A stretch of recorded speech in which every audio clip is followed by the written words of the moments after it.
ನಾವು ಆಲಿಸುವವರಾಗಿರೋಣ. ಕಳೆದ ದಿನಗಳಲ್ಲಿ ಕರ್ತನ ಸಮ್ಮುಖದಲ್ಲಿ ಪ್ರಾರ್ಥಿಸ್ತಾ ಇದ್ದಂಥ ಒಂದು ಸಮಯದಲ್ಲಿ ದೇವರು ನನ್ನೊಳಗೆ ಒಂದು ಭಾರವನ್ನು ನನ್ನೊಳಗಿಟ್ಟರು. ಹಲ್ಲೆಲೂಯ. ದೇವರು ಪ್ರತಿಯೊಬ್ಬರ ಜೀವಿತವನ್ನು ಆತನು ಗಮನಿಸುವ ದೇವರು. ಎಷ್ಟು ಜನ ಆಮೇನ್ ಎಂಬುದಾಗಿ ಹೇಳ್ತೀರಾ? ನಮ್ಮ ಒಬ್ಬೊಬ್ಬರ ಆಲೋಚನೆಗಳನ್ನು, ನಮ್ಮ ಒಬ್ಬೊಬ್ಬರ ಜೀವಿತದ ಅಗತ್ಯತೆಗಳನ್ನು ದೇವರು ನೋಡುವಂಥ ದೇವರಾತನಾಗಿದ್ದಾನೆ. ಎಷ್ಟೋ ಸಮಯದಲ್ಲಿ ನಾವು ಅಂದ್ಕೊಳ್ತೇವೆ, ದೇವರು ನನ್ನನ್ನು ಗಮನಿಸ್ತಾ ಇಲ್ಲ, ದೇವರು ನನ್ನ ವಿಷಯವಾಗಿ ಆತನು ಲಕ್ಷ್ಯ ಕೊಡ್ತಾ ಇಲ್ಲ ಎಂಬುದಾಗಿ. ದೇವರು ಯಾವಾಗಲೂ ಒಂದು ಬಾರಿ ಉತ್ಸುಕನಾಗಿ ಆತನು ನನ್ನೊಂದಿಗೆ ಮಾತನಾಡ್ತಾನೆ ಹೊರತು, ಆದರೆ ದೇವರು ಯಾವಾಗಲೂ ಕೂಡ ನನ್ನ ವಿಷಯವಾಗಿ ಚಿಂತಿಸೋದಿಲ್ಲ ಎಂಬುದಾಗಿ ಒಂದು ತಪ್ಪಾದಂಥ ಒಂದು ಕಲ್ಪನೆ ನಮ್ಮ ಮನಸ್ಸಿನಲ್ಲಿ ಇರುವಂಥದ್ದಾಗಿದೆ. ಪ್ರೀತಿಯ ಜನರೇ, ದೇವರ ವಾಕ್ಯ ಹೇಳ್ತದೆ, ನಮ್ಮನ್ನು ಕಾಯುವ ಆತನು ತೂಕಡಿಸುವುದೂ ಇಲ್ಲ, ನಿದ್ರಿಸುವುದೂ ಇಲ್ಲ. ಹಲ್ಲೆಲೂಯ. ಆತನು ತೂಕಡಿಸೋದೂ ಇಲ್ಲ ಅಂದರೆ ಆತನು ನಿದ್ರಿಸೋದೂ ಇಲ್ಲ. ಆತನು ನಮ್ಮನ್ನು ಕಾಯುವಂಥ ದೇವರು. ಯೋಬನು ಈ ರೀತಿಯಾಗಿ ಹೇಳ್ತಾನೆ, ಕಣ್ಣು ರಪ್ಪೆ ಬಡಿಯಷ್ಟು ಕೂಡ ಸಮಯವನ್ನು ಬಿಡದೆ ನನ್ನನ್ನೇ ನೋಡ್ತೀಯ ಎಂಬುದಾಗಿ. ಹಲ್ಲೆಲೂಯ.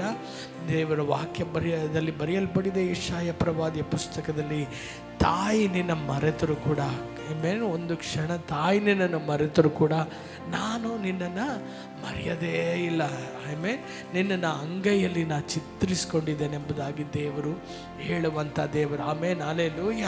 ಆದರೆ ಒಂದು ವಿಷಯವನ್ನು ನಾವು ತಿಳಿದುಕೊಳ್ಬೇಕು ಪ್ರಿಯರೇ, ಏನೆಂದರೆ ದೇವರು ಸರ್ವವ್ಯಾಪಿಯೂ ಮಾತ್ರವಲ್ಲ, ಎಲ್ಲ ಕಡೆ ಇರುವಂಥ ದೇವರು ಮಾತ್ರ ಅಲ್ಲ, ದೇವರು ನಮ್ಮ ಆಲೋಚನೆಗಳನ್ನು ಪರಿಶೋಧಿಸುವಂಥ ದೇವರು.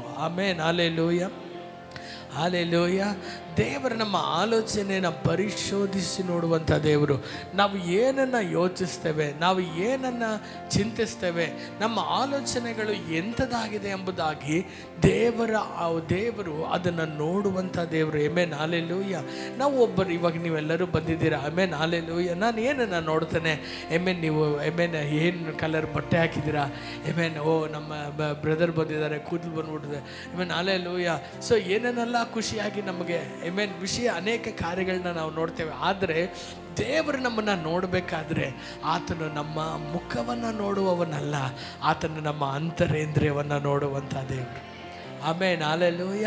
ಸೊ ಯೇಸು ಸ್ವಾಮಿ ಒಂದು ದಿನ ಆತನ ಶಿಷ್ಯರೊಂದಿಗೆ ಆತನು ದೇವಾಲಯದ ಆ ಒಂದು ಕಾಣಿಕೆ ಹಾಕುವಂಥ ಒಂದು ಸ್ಥಳದಲ್ಲಿ ತನ್ನ ಶಿಷ್ಯರೊಂದಿಗೆ ಕುಳಿತಿರಬೇಕಾದ್ರೆ, ಅನೇಕ ಜನರು ಆ ಒಂದು ಕಾಣಿಕೆ ಹಾಕುವುದಕ್ಕೆ ಬರಬೇಕಾದ್ರೆ ಆ ಪೆಟ್ಟಿಗೆ ಬಳಿಯಲ್ಲಿ ಅನೇಕರು ಬಂದು ಹೆಚ್ಚಾದ ಕಾಣಿಕೆಗಳನ್ನು ಹಾಕ್ತಾ ಇರುವಂಥದ್ದನ್ನು ನೋಡಿದ್ರು. ಆದರೆ ಒಬ್ಬಳು ಮಾತ್ರ, ಒಬ್ಬ ಒಂದು ಸ್ತ್ರೀ ಮಾತ್ರ, ಆಕೆಯು ತನ್ನಲ್ಲಿದ್ದಂಥ ಒಂದು ಬೆಳ್ಳಿ ನಾಣ್ಯನ ಆಕೆ ತೆಗೆದುಕೊಂಡು ಅದರಲ್ಲಿ ಹಾಕುವಂಥದ್ದನ್ನು ನೋಡಿ ಯೇಸು ಸ್ವಾಮಿ ಹೇಳ್ತಾರೆ ಏನೆಂಬುದಾಗಿ, ಎಲ್ಲರಿಗಿಂತ ಹೆಚ್ಚಾಗಿ ಈಕೆಯು ನನಗೆ ಕಾಣಿಕೆಯನ್ನು ಕೊಟ್ಟಳೆಂಬುದಾಗಿ. ಅಲ್ಲಿದ್ದಂಥ ಶಿಷ್ಯರು ಅಂದ್ಕೊಂಡ್ರು, ಯೇಸು ಸ್ವಾಮಿಗೆ ಬಂದು ಎಲ್ಲೋ ಯೋಚನೆಯಲ್ಲಿದ್ದಾರೆ. ಯಾಕಂದರೆ ಇಷ್ಟೊತ್ತರಲ್ಲಿ ಹಾಕಿದ್ರಲ್ಲೇ ಆಕೆನೇ ತುಂಬ ಕಡಿಮೆ ಹಾಕಿದ್ದು. ಯಾಕಂದರೆ ಇದಕ್ಕಿಂತ ಮೂರು ಜನ ಮುಂಚೆ ಬಂದಂಥ ಒಬ್ಬ ವ್ಯಕ್ತಿ, ಆತನು ಎಲ್ಲ 100 ರೂಪಾಯಿ ಹಾಕ್ದ, ಇನ್ನೊಬ್ಬ 1000 ರೂಪಾಯಿ ಹಾಕ್ದ.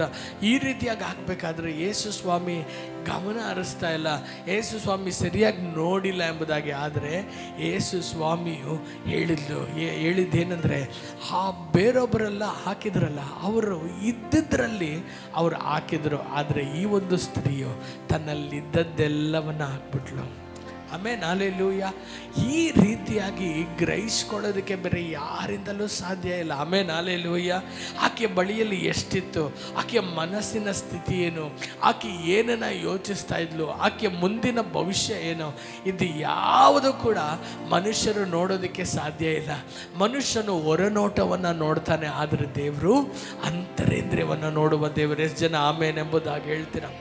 ಹಲ್ಲೆಲೂಯ. ಎಷ್ಟೋ ಬಾರಿ ನಾವು ನೆನೆಸ್ತೇವೆ ಇವ್ರಿಗೇನು ಕಮ್ಮಿ, ಬಟ್ ನಾವು ಒಬ್ಬೊಬ್ಬರ ಜೀವಿತಗಳನ್ನ ನೋಡಬೇಕಾದ್ರೆ ಕಣ್ಣೀರು ಬರುವಂತೆ ಇರ್ತದೆ ಪರಿಸ್ಥಿತಿಗಳನ್ನು. ಹಲ್ಲೆಲೂಯ. ನೋಡೋದಕ್ಕೆ ನಾವು ಯಾವಾಗಲೂ ಕೂಡ ತುಂಬ ಖುಷಿಯಾಗಿ ಮಾತನಾಡ್ತೇವೆ, ನಾವು ಹೇಗಿದ್ದೀರಾ ಆದರೆ ನಾವು ಚೆನ್ನಾಗಿದ್ದೀವಿ. ಆದರೆ ಒಳಗಿರೋ ಗಾಯಗಳು, ಒಳಗಿರುವಂಥ ವೇದನೆಗಳನ್ನು ನೋಡುವಂಥ ದೇವರೊಬ್ಬರು ಇದ್ದಾರೆ. ಹಲ್ಲೆಲೂಯ.